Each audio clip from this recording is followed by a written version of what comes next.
talking for a while in this sermon series about mending. Mending fear, pride, mending divisions, mending trust, mending our lives. Today we conclude this series by talking about the power that we have to mend. Glenn had worked for a small healthcare company for years, working his way from membership management to account management to assistant director, and finally he became the executive director. He had been in that position for about 8 years when things started to go a little odd for him.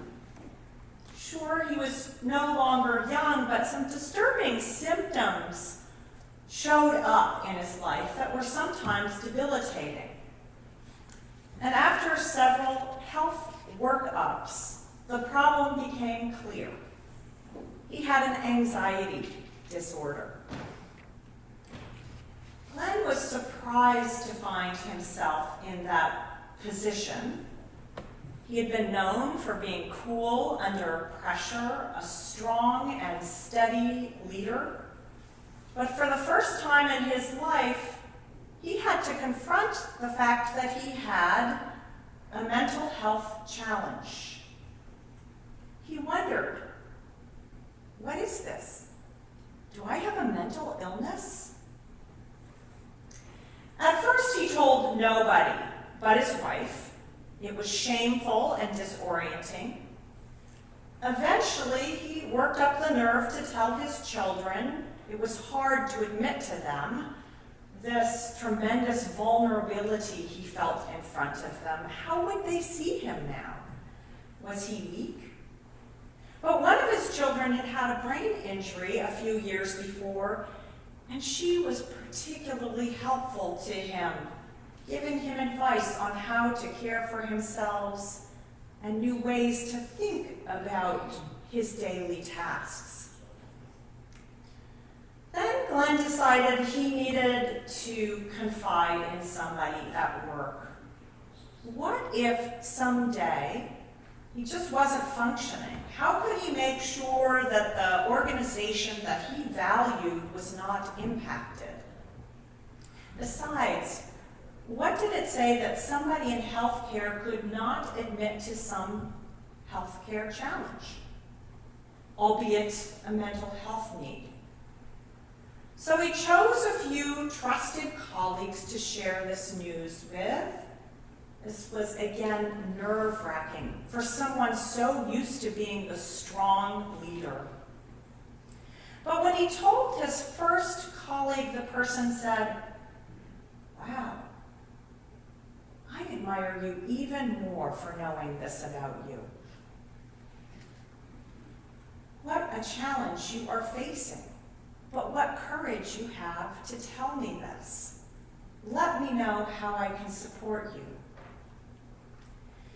He waited about a month observing this colleague, wondering if he would treat him differently, but that's not what happened.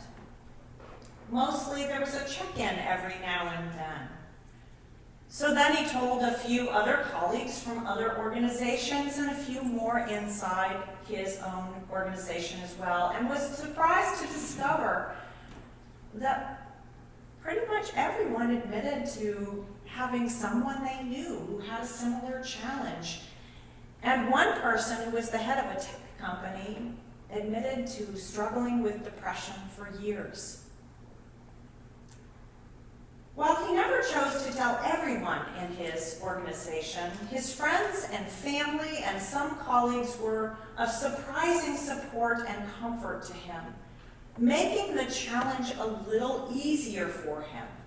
When he had first been diagnosed, he had had such shame about it, but now no more. Instead, he had a new voice for the mission of his organization, for his company's services, for the way in which it advocated for essential wholeness for people, even those being treated for disease. There were still bad days, But others encouraged him to take care of himself and confirmed for him that he was still very effective in his leadership. In today's scripture, blind Bartimaeus approaches Jesus crying out, yelling for attention and mercy. He is loud, embarrassingly loud. Does he not know the social norms? Shouldn't he feel more shame? How awkward and discomforting for everyone in the crowd. So they make to quiet him. This man should hush his fuss and wait in line. But for all their urging him to be quiet, he only gets louder. Jesus, Jesus, Son of David, have mercy on me. But Jesus will not know that as shame. Human need, human dis-ease, human misery will not be pushed aside to make things more respectable for everyone else, more comfortable. Jesus instead stops and hears the force of that cry from Bartimaeus. Jesus tells the crowd to bring Bartimaeus forward. Really, people, really, this man is suffering and you want him to be quiet, to follow the rules of politeness? This man clearly has an urgent need. Let him come. Let him come to me. The crowd, now reoriented to God's design, turns one to the next, passing back the message. Blind Bartimaeus should be let through, should come. Take heart, you noisy one. Come on through to Jesus. He has agreed to see you. And so he makes his way through the crowd to stand before Jesus, this traveling healer who has seen, who has heard him. Still, Jesus even then asks, "What do you want me to do?" Bartimaeus says he wants to be able to see again, and Jesus makes it so. We live with a disease model that implies that illness is shameful and embarrassing. We sometimes even find fault with the one afflicted. Only you had eaten better, exercised more. If only you had had better genes, fought the disease more valiantly, had more faith, prayed more. What if we shifted that? I wonder, what if we came to believe that dis-ease, times of discomfort, are actually central to our lives and part of God's strange, mysterious design? What if we thought of those with dis-ease as our teachers, teaching us, helping us to see both what needs mending and the power that we have to participate in mending? The Reverend Dr. Sarah Lund has greatly influenced my thinking about ministry to people with mental health issues and has expanded my thinking about ministry with any dis-ease. She names how illness, mental illness in particular, can make people feel broken, alone, isolated, unworthy, worthless, abandoned, hopeless, and unlovable. She challenges me, challenges all of us, to center dis-ease in ways that expand our capacity for compassion and our ability to mend ourselves and others.